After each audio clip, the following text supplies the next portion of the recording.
वो इस बात पर बज़िद थी कि जो किस तरह की अनडेमोक्रेटिक जो जमहूरी हुकूमत जो है किसी भी सियासी लीडर के बारे में सज़ा वो देने के हवाले से अफोर्ड नहीं करना चाह रही थी, और यही वजह है शायद कि ये जो फैसले इतनी उजलत में सुनाए जा रहे हैं। पहली बात तो ये है। दूसरी बात ये है कि जो ये फैसले हुए हैं, ये फैसले क्या कानूनी आइनी लिहाज से कितने मजबूत हैं, और क्या ये खड़े रह पाएंगे इस्लामाबाद हाई कोर्ट या सुप्रीम कोर्ट में। तो इस हवाले से किसी भी कानूनी या आइनी माहिर से बात की जाए तो वो कह रहे हैं कि इस तरह के जो ट्रायल चलाए गए हैं इसमें ड्यू जो है कोर्स जो है या ड्यू डिलीजेंस नहीं की गई, प्रॉपर जो ज़ाब्ते की या जो कानूनी तरीक़ाकार होता है एक अदालती प्रोसीडिंग का, और मुलज़म का जो राइट्स होते हैं डिफेंस के भी, वो उस तरीके से उसको एक्सरसाइज नहीं किया गया।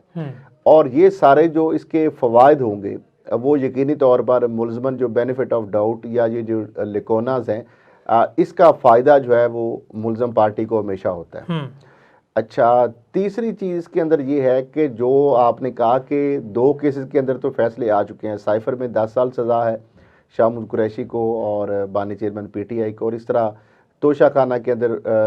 बानी चेयरमैन पीटीआई और उनकी अहलिया को 14 साल कैद बामुशक्कत और जुर्माना भी 1 अरब 57 करोड़ 40 लाख रुपए है।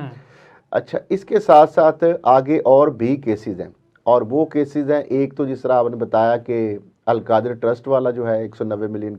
पाउंड की गैर कानूनी मुंतकिली जो है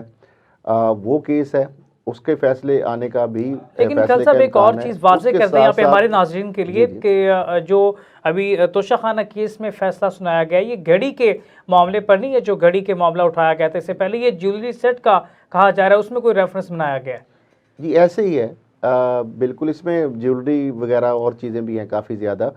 और तीसरा जो एक और भी चौथा केस जो है वो है